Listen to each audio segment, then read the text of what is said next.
ఒక చిన్న request, after review తర్వాత ఈ ఫోన్ నేను సేల్ చేస్తాను అనమాట. ఇది బ్లూ కలర్ వేరియంట్ 826 వేరియంట్ అనమాట. ఎవరికైనా కావాలంటే కింద ఒక వాట్సాప్ నెంబర్ డిస్ప్లే చేస్తాను. ఈ నెంబర్కి మెసేజ్ చేయండి, మనం మాట్లాడుకొని ఫర్దర్గా ప్రొసీడ్ అవుదాం. మోటో 860 స్టైలస్ ఆల్మోస్ట్ ఒక 22,000 ప్రైస్ బ్రాకెట్లో ఈ ఫోన్ లాంచ్ చేస్తున్నారు. Samsung S23 ultra, S24 ultra, S25 అల్ట్రాలో ఉన్న features, S Pen support, stylus అనే పేరుతో మనకి మోటో వాళ్ళు తీసుకొచ్చారనమాట. 20,000 ప్రైస్ బ్రాకెట్లో, ప్రిసైజ్ చెప్పాలంటే 22,000 ప్రైస్ బ్రాకెట్లో 826 వేరియంట్తో బేస్ వేరియంట్కి మనకి ఈ ఫోన్ తీసుకొచ్చారు. సో ఈ 22,000 దగ్గర కానీ 21,000 దగ్గర కానీ ఈ ఫోన్ మనకు కొనొచ్చా, కొంటే దీంతో ఉన్న ప్రోస్ ఏంటి, కాన్స్ ఏంటి, అండ్ ఎవరికి ఫోన్ సూట్ అని చెప్పేసి ఈచ్ అండ్ ఎవ్రీ పాయింట్ కూడా ఎవ్రీ డిపార్ట్మెంట్ నేను టెస్ట్ చేస్తున్నాను. బై ఎండ్ ఆఫ్ ది వీడియోకి మీకు క్లియర్ అర్థమైపోతుంది. ఇప్పటికైతే మాత్రం just SIT back, relax and enjoy. Coming review, first మనం ఆడుకోవాల్సింది ప్రాసెసర్ గురించి. Snapdragon 7S Gen 2 processor use చేస్తారు ఈ ఫోన్లో. లాస్ట్ ఇయర్ ప్రాసెసర్ ఇది 850 ఫ్యూజన్లో ఈ ప్రాసెసర్ మనం చూసాము. అదే ప్రాసెసర్ని ఈ ఫోన్లో యూజ్ చేశారనమాట. ఓకే, ఈ ప్రాసెసర్కి LPDDR4X ర్యామ్తో వస్తుంది. ప్లస్ 2.2 స్టోరేజ్ అయితే మనకి ప్రాసెసర్ వస్తుంది అనమాట. ఒక్క పాయింట్ 22,000 దగ్గర అయితే ఈ ప్రాసెసర్ అయితే వర్త్ కాదు. ఆ ఒక పాయింట్ మాత్రం ఖచ్చితంగా నేను మెన్షన్ చేస్తున్నా. సో 200% ఈ ప్రైస్ బ్రాకెట్లో ఈ ప్రాసెసర్ అయితే వర్త్ అయితే కాదు. సో ఈ ప్రాసెసర్ నేను టెస్ట్ చేసినప్పుడు అరౌండ్ ఒక 6 lakhs నుంచి 6,50,000 దాకా అయితే యాన్యుటీ బెచ్ వరకు అయితే వచ్చింది. సమ్ టైమ్స్ 7 lakhs కూడా రీచ్ అవుతుంది. అది మ్యాక్సిమం టైమ్స్లో రాదనమాట. ఓకే, ఈ స్కోర్స్ అని పక్క పెట్టేసి రియల్ లైఫ్ ఆడతాం కదా గేమ్స్, బీజిఎం వచ్చేసి స్మూత్ 60 FPS సపోర్ట్ చేస్తుంది అనమాట. స్మూత్ ఎక్స్ట్రీమ్ మాత్రమే. 90 FPS అయితే సపోర్ట్ అయితే ఈ స్మార్ట్ ఫోన్కి లేదు. అదొక మెయిన్ డ్రాబ్యాక్ అనిపించింది. ఎందుకంటే స్నాప్డ్రాగన్ 7S Gen 2 ప్రాసెసర్తో చాలా స్మార్ట్ ఫోన్స్ 90 FPS తీసుకొచ్చారు అనుకుంటా. బట్ ఈ ఫోన్లో అది లేదు. ఎవరైనా గేమ్స్ ఆడేట్టుగా ఉంటే ఖచ్చితంగా మీకు ఇది కొంచెం డ్రాబ్యాక్గానే ఉంటుంది. అండ్ 60 FPS గేమ్ ప్లేలో మాత్రం అంత గొప్ప లేదు, చాలా బిలో యావరేజ్గా ఉంది. పర్ఫార్మెన్స్ మాత్రం 55 to 60 మధ్య ఫ్రేమ్ రేట్ మెయింటైన్ అవుతా ఉన్నా. ఎప్పుడైతే ఫోన్ కొంచెం వామ్ అయినప్పుడు, హార్డ్ జోన్తో దిగినప్పుడు మాత్రం 100% ఫోన్ చాలా లాగ్ అయిపోతుంది. 40-30 పడిపోతుంది అనమాట ఫ్రేమ్ రేట్ మాత్రం. మళ్ళీ పెరుగుతుంది అనుకోండి, బట్ ల్యాగ్స్ ఫ్రేమ్ రేట్స్ మాత్రం చాలా ఎక్కువ ఉంది గేమింగ్ ఎక్స్పీరియన్స్లో మాత్రం. So one of the worst game play మనం ఖచ్చితంగా మెన్షన్ చేస్తున్నాం. సో గేమ్ ప్లేకి మాత్రం 100% ఈ ఫోన్ కొనుక్కోవద్దండి. ఇంక ఇవన్నీ పక్క పెట్టేసి రియల్ లైఫ్లో యూజ్ చేస్తాం కదా యాప్స్, వాట్సాప్, ఇన్స్టాగ్రామ్, ఫేస్బుక్, మీరు బ్రౌజ్ చేస్తాను, ఎయిట్ చేస్తాను, మేజర్ ఆఫ్ ద టైమ్స్లో పెద్దగా ల్యాగ్స్ ఫ్రేమ్ రేట్స్ మీరు నోటీస్ చేయరు. బట్ ఎప్పుడైతే నేను కొన్నిసార్లు ఫేస్బుక్ ఓపెన్ చేసినాక, ఇన్స్టాగ్రామ్ ఓపెన్ చేసిన, వాట్సాప్ ఓపెన్ చేసిన, స్విచ్ అవుతా ఉన్న టైంలో మాత్రం చిన్న ల్యాగ్స్ మాత్రం నేను నోటీస్ చేశాను. సో అదొక్కటి, అది ఎందుకో తెలియడం లేదు. ఈ Android 15 తర్వాత మోటో ఫోన్స్లో 860 ఫ్యూజన్లో కావచ్చు, ఇదే స్టైలస్లో, వీటిలో కూడా సేమ్ ల్యాగ్స్ నేను నోటీస్ చేశాను అనమాట. లాస్ట్ ఇయర్ చాలా బాగా ఆప్టిమైజ్ చేస్తున్నారు, బట్ ఈసారి ఎందుకో ఇవాళ ల్యాగ్స్ మాత్రం నాకు క్లియర్ కనిపిస్తుంది. దాని మోటో కొంచెం చూసుకొని ఆప్టిమైజ్ చేస్తే బాగుంటుంది అనేది నా ఒపీనియన్. సో ఓవరాల్ పర్ఫార్మెన్స్ డిపార్ట్మెంట్లో మాత్రం 100% ఈ ఫోన్ మిమ్మల్ని సాటిస్ఫై చేయదు. ఎవరైనా మీ పర్ఫార్మెన్స్ ఉంటే తీసుకోవాలనుకున్నా, మల్టీ టాస్కింగ్ ఎక్కువ చేస్తూ ఉంటే మాత్రం ఖచ్చితంగా ఈ ల్యాగ్స్ కానీ ఆ పర్ఫార్మెన్స్ కానీ మిమ్మల్ని మీ స్పీడ్కి అది మ్యాచ్ చేయలేదన్నమాట. ఎవరికి సూట్ అవుతుందంటే, మీ ఇంట్లో ఉన్న పెద్దవాళ్ళు ఉన్నారు, అమ్మా నాన్న కోసం నేను తీసుకుంటున్నా, లైట్ యూజర్ని, వాట్సాప్, ఇన్స్టాగ్రామ్, యూట్యూబ్ వీడియోలు చూసుకుంటూ ఉంటాను అన్న వాళ్ళకి మాత్రం ఓకే. కానీ ఎక్కువ ఫాస్ట్ యాప్స్ యూస్ చేస్తూ ఉంటా, మల్టీ టాస్కింగ్ ఎక్కువ చేస్తూ ఉంటే మాత్రం ఖచ్చితంగా ఈ ఫోన్లో క్లియర్గా మీకు UI ల్యాగ్స్ అయితే క్లియర్ కనిపిస్తుంది మనం ఖచ్చితంగా మెన్షన్ చేస్తున్నా. సో 200% బెటర్ ప్రాసెసర్ ఈజీగా మనం ఎక్స్పెక్ట్ చేయొచ్చు ఈ ప్రైస్ బ్రాకెట్లో మాత్రం. Next coming display department 6.7 ఇంచెస్తో 1.5K రెజల్యూషన్తో ఇది ఫ్లాట్ స్క్రీన్ అనమాట.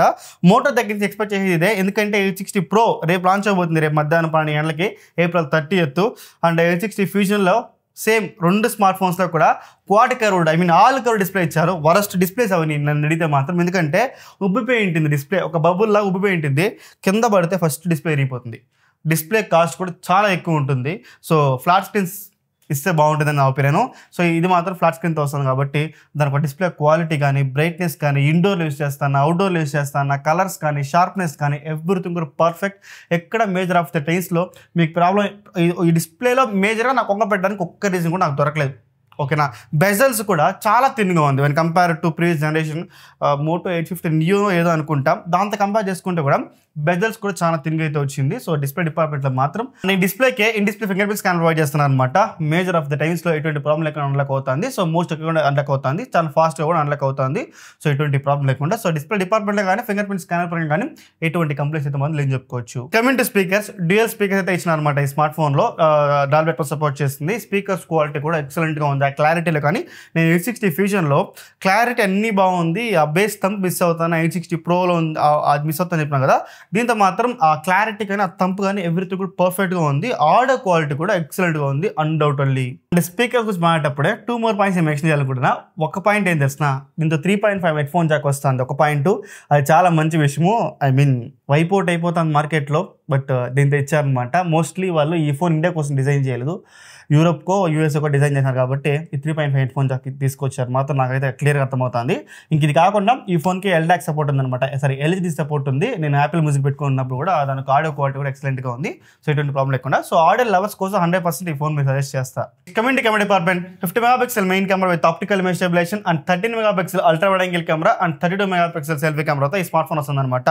దీన్ని నేను టెస్ట్ చేసినప్పుడు మ్యాక్సిమం ఆఫ్ ద టైమ్స్లో ఫోటోస్ ఎక్సలెంట్గా వస్తుంది. అంటిల్ అన్లెస్ మీరు జూమ్ చేస్తే మాత్రమే దీనికి ఫోటో క్లారిటీ చాలా యావరేజ్గా ఉందని మనం చెప్పగలుగుతున్నా. ఎందుకంటే ఫోటోలో డీటెయిల్స్ క్యాప్చర్ చేయలేకపోతుంది. అది ఎందుకని నాకు అర్థం కావడం లేదు. ఈ ఎడ్జ్ 60 స్టైలస్లో మాత్రం టిపికల్గా మోటో స్మార్ట్ ఫోన్స్లో ఉండేలాగే ఆ కలర్స్ కానీ స్కిన్ టోన్స్ కానీ డైనమిక్ రేంజ్ కానీ అన్నీ బాగుంది. బట్ ఫోటో మీరు క్యాప్చర్ చేసి కొంచెం జూమ్ చేసినా కూడా ఆ ఫోటోలో డీటెయిల్స్ అయితే లేదు. అది అల్ట్రా వైడ్ యాంగిల్ కావచ్చు, ఫ్రంట్ కెమెరా కావచ్చు, బ్యాక్ సైడ్ మెయిన్ కెమెరా కావచ్చు, అన్నింటిలో కూడా సేమ్ ఇష్యూనే. మేబీ అప్డేట్ అది ఇచ్చి ఫిక్స్ చేస్తారో లేదు చూడాలి. బట్ అది ఎక్కువ ఎక్స్పెక్ట్ చేయదండి మోటో దగ్గర నుంచి. 9 టైప్స్ తీసుకొస్తారా అప్డేట్లో, మాకు ఫోటోస్ ఏమైనా ఫిక్స్ చేస్తారా, ఈ బగ్స్ ఏమైనా ఫిక్స్ చేస్తారా అంటే లాస్ట్ ఇయర్ వచ్చిన దానికి ఇంకా దిక్కులేదు. ఐ మీన్ 850 Pro, 850 ఫ్యూజన్ ఆ ఫోన్లకే ఇంకా కెమెరా 20 lakhs వీళ్ళు ఫిక్స్ చేయలేదన్నమాట. సో 100% మోటో దగ్గర నుంచి మాత్రం ఆ అప్డేట్ ఫిక్సెస్ మాత్రం ఎక్స్పెక్ట్ చేయొద్దండి. దాంతో మాత్రం ఈ మోటో స్మార్ట్ ఫోన్స్ చాలా వెనకబడింది అనమాట, ఖచ్చితంగా మెన్షన్ చేస్తున్నా. ఓకే, డైనమిక్ రేంజ్ కావచ్చు, స్కిన్ టోన్స్ కావచ్చు, ఎవ్రీథింగ్ కూడా పర్ఫెక్ట్గా ఉంది. అల్ట్రా వైడ్ యాంగిల్ కానీ మెయిన్ కెమెరాలో కానీ. బట్ మెయిన్ కెమెరాలో నైట్ టైం క్యాప్చర్ చేసినప్పుడు మాత్రం సమ్ టైమ్స్ స్కిన్ మీద ఐ మీన్ హార్ష్ లైట్ పడినప్పుడు ఆ హార్ష్ లైట్ని కంట్రోల్ చేయకపోతుంది. సో అలానే వచ్చిందనమాట. ఒక 2-3 ఫోటోలు మాత్రం అది వచ్చింది. సో ఓవరాల్ ఆ ఇమేజ్ చూడడానికి బాగుంటుంది కానీ మీకు డీటెయిల్ ఆ ఇమేజ్లో డీటెయిలింగ్ మాత్రం అంత గొప్పగా మాత్రం లేదని చెప్పుకోవచ్చు అనమాట. బ్యాక్ సైడ్ మెయిన్ కెమెరా కావచ్చు, అల్ట్రా వైడ్ యాంగిల్ కెమెరా కావచ్చు. I mean ultra wide angle cameras మనం ఆడుకుంటే చాలా 8 మెగాపిక్సెల్ అల్ట్రా వైడ్ యాంగిల్ కెమెరాతో పోల్చుకుంటే ఈ 13 మెగాపిక్సెల్ అల్ట్రా వైడ్ యాంగిల్ చాలా బెటర్గా పర్ఫార్మ్ చేస్తున్నప్పటికీ కూడా ఇంకా కొంచెం ఐ మీన్ మోటోలో నేను H50 Pro కానీ H50 ఫ్యూజన్ కానీ చూసినాను కదా. సో ఆ డీటెయిలింగ్ అయితే దీంతో మిస్ అవుతుంది. అది ఎందుకని నాకు అర్థం కాలేదన్నమాట. సో చాలా సాఫ్ట్ ఉంది ఇమేజ్ మాత్రం. Next coming to video recording capabilities, అన్ని కెమెరాలు ఈ ఫోన్లో వచ్చిన ప్రతి ఒక్క కెమెరా కూడా 4K 30 మీరు రికార్డ్ చేసుకోవచ్చు అనమాట. దానికి quality back side main camera మాత్రం ఎక్సలెంట్ ఉంది. ఆ 4K క్రిస్ప్నెస్ కానీ, స్కిన్ టోన్స్ కానీ, డైనమిక్ రేంజ్ కానీ ఎక్కువ ఎక్స్పెక్ట్ చేయకండి. డైనమిక్ రేంజ్ వీడియోలో అది ఈ స్మార్ట్ ఫోన్లో. బట్ ఓవరాల్గా ఆ స్టెబిలైజేషన్ కానీ ఎవ్రీథింగ్ కూడా పర్ఫెక్ట్గా ఉంది డే టైంలో. అండ్ నైట్ టైంలో కూడా ఒక రేంజ్కి పర్ఫెక్ట్గానే వస్తుంది. బ్యాక్ సైడ్ మెయిన్ కెమెరా మాత్రం అల్ట్రా వైడ్ యాంగిల్లో డే టైంలో ఎక్సలెంట్గా ఉంది కానీ నైట్ టైంలో చాలా సాఫ్ట్ వస్తుంది. అన్యూజువల్గానే ఉంది. 4K ఇచ్చినప్పటికీ కూడా దాని ఒక క్వాలిటీ మాత్రం అంత గొప్పగా లేదు వీడియో రికార్డింగ్ క్యాపబిలిటీస్లో మాత్రం. సెల్ఫీ కెమెరా మాత్రం డే టైంలో చాలా బాగా పర్ఫార్మ్ చేస్తుంది. సమ్ టైమ్స్ బ్యాక్గ్రౌండ్ కొంచెం బ్లో అవుట్ అయిపోతుంది అనమాట. అదొక్క ఇష్యూ నేను గమనించాను మోటోలో కాదు చాలా స్మార్ట్ ఫోన్స్లో బ్యాక్ సైడ్ కెమెరాలు బాగా ఇస్తారు కానీ ఫ్రంట్ కెమెరాలు చాలా వరకు కూడా బిలో యావరేజ్ పర్ఫార్మ్ చేస్తూ ఉంటాయి. ఇది కూడా సేమ్ అలానే ఉంది వీడియో రికార్డింగ్లో 4K ఇచ్చినప్పటికీ కూడా. బట్ ఆ క్లారిటీ స్టెబిలైజేషన్ చాలా స్మార్ట్ ఫోన్స్ కంపేర్ చేసుకుంటే ఈ స్మార్ట్ ఫోన్లోనే బెటర్గా ఉందామని చెప్పుకోవచ్చు. ఓవరాల్ కెమెరా డిపార్ట్మెంట్లో కొన్నిసార్లు బాగుంది అనిపించినా కొన్నిసార్లు బాగాలేదు అనిపిస్తుంది. కాబట్టి ఖచ్చితంగా మోటో దీన్ని ఫిక్స్ చేయాల్సి ఉంది. సో అంత గొప్పగా అయితే మాత్రం కెమెరాస్ అయితే లేదని చెప్పుకోవచ్చు. చాలా అన్స్టేబుల్ పర్ఫార్మ్ చేస్తుంది. ఎక్సెప్ట్ ఇంకోటి కొన్నిసార్లు అయితే మనకి డైనమిక్ రేంజ్ కూడా క్యాప్చర్ చేయలేకపోతుంది. బ్యాక్గ్రౌండ్ బ్లో అవుట్ అయిపోతుంది. కింద నేను ఫోటో తీసాను అనమాట. కింద అంతా కూడా ఓవర్ హైలైట్ అయిపోయింది. ఐ మీన్ హైలైట్స్ ఎక్కువ ఉందనమాట.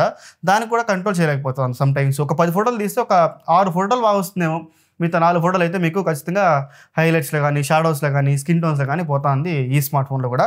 ఇది మోటో దగ్గర నేను ఎక్స్పెక్ట్ చేయలేదు. ఈ మాట నేను మోటోలు చెప్తాను కూడా నేను ఎక్స్పెక్ట్ చేయలేదు అనమాట. సో ఖచ్చితంగా కెమెరా డిపార్ట్మెంట్లో ఇంప్రూవ్ చేయాల్సిందని మాత్రం ఖచ్చితంగా మెన్షన్ చేస్తున్నా. నెక్స్ట్ మనం ఆడుకోవాల్సింది బ్యాటరీ గురించి. 5000 mAh బ్యాటరీ, 60 ఛార్జర్ మనకి బాక్స్లో ప్రొవైడ్ చేస్తాను అనమాట. ఈ ఛార్జర్ యూస్ చేసుకుని నేను ఛార్జింగ్ పెట్టినప్పుడు ఆల్మోస్ట్ బిలో 1 hourలో ఛార్జ్ అయిపోతుంది. ఒక 50 నుంచి 50 నిమిషాల్లో ఫుల్ ఛార్జ్ అయిపోతుంది. వాళ్ళు చెప్పిన విధంగా 45 నిమిషాలు కాదు కానీ ఒక 55 నిమిషాలు అయితే టైం పడుతుంది అనమాట ఫుల్ ఛార్జ్ అవ్వడానికి. అండ్ స్క్రీన్ టైం గురించి మనం ఆడుకుంటే ఎక్సలెంట్ తోపు తిరమని చెప్పలేను, బట్ చాలా డీసెంట్గానే వస్తుంది. ఒక 6 గంటల సేపు అయితే మీరు ఎంత గట్టిగా యూస్ చేసినా ఒక 6 నుంచి 7 గంటల సేపు, మీరు లైట్ యూసర్ అయితే 7 గంటల సేపు రావచ్చు. కొంచెం హెవీగా యూస్ చేస్తే మళ్ళీ ఈవినింగ్ మీరు ఫుల్ ఛార్జ్ పెట్టుకోవాల్సి వస్తుంది. సో ఎంత ఒక యావరేజ్ యూజర్ కూడా ఒక 6 to 6.5 hours మధ్యలో అయితే మాత్రం స్క్రీన్ టైం అయితే లాస్ట్ అవుతుంది చెప్పుకోవచ్చు.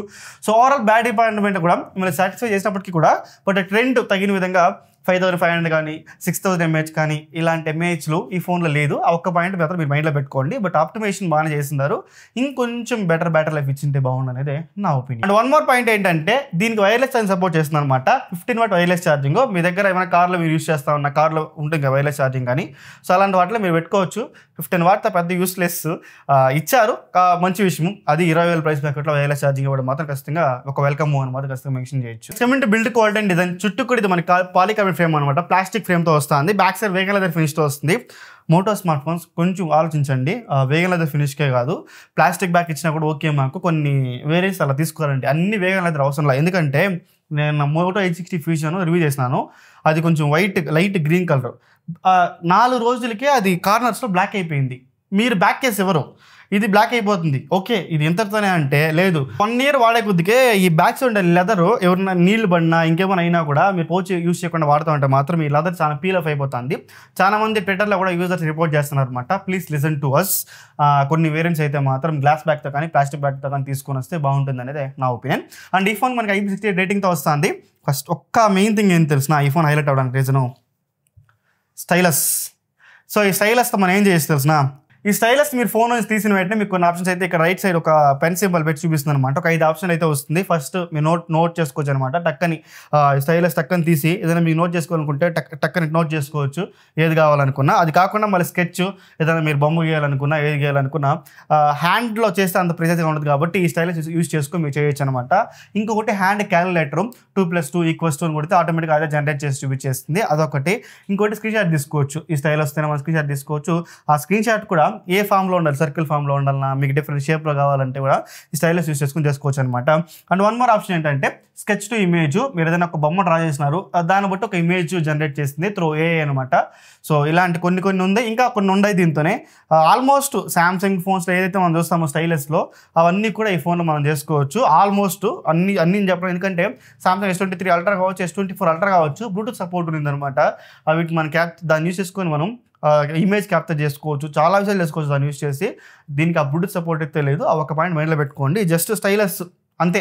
కమిటీ కంక్లూజన్, 21,000 ఈ ఫోన్ మనం కొనొచ్చా అని అంటే మాత్రం ఒక చిన్న రీక్యాప్ దీంతో ఉన్న pros and cons. First pro, దీంతో ఉన్న డిస్ప్లే ఎక్సలెంట్గా ఉంది. ఈ ప్రైస్ బ్రాకెట్లో one of the best display in segment మాత్రం ఖచ్చితంగా మెన్షన్ చేయొచ్చు.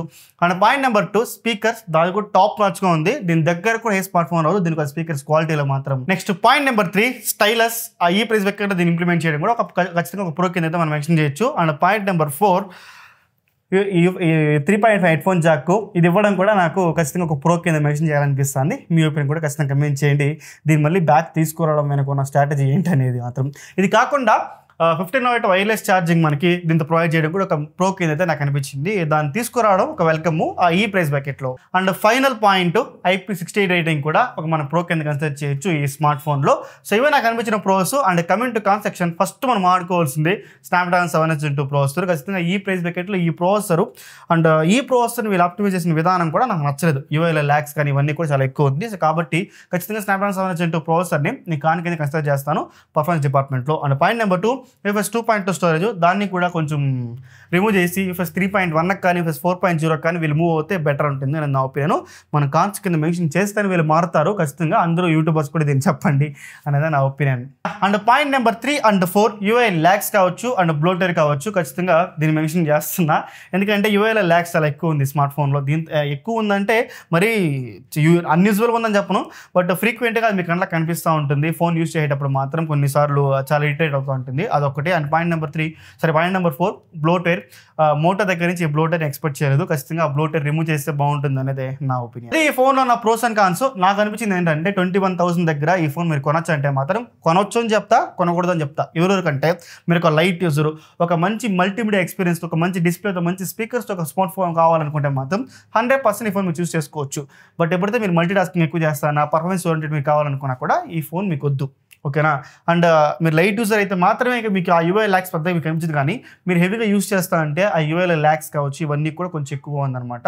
సో 100% మీరు లైట్ యూజర్ అయితే మాత్రమే ఈ ఫోన్కి వెళ్ళండి. కానీ మీరు హెవీగా యూస్ చేస్తానా, హెవీగా మల్టీ టాస్కింగ్ చేస్తానా, ఈ ఫోన్ మీకు అయితే సూట్ కాదు, పక్కగా పెట్టండి. దీనికైనా బెటర్ ఆప్షన్స్ చాలా ఉంది. ఐ హోప్ మీకు మోటో 860 స్టైలస్ గురించి ఈచ్ అండ్ ఎవ్రీ పాయింట్ కూడా క్లియర్ అవుతుంది అనుకుంటాను. ఇంకేం డౌట్స్ ఉన్నా కూడా ఖచ్చితంగా మీరు చేయండి. ప్రతి కమెంట్కి కూడా రిప్లై చేస్తాను. This is signing off. జై హింద్.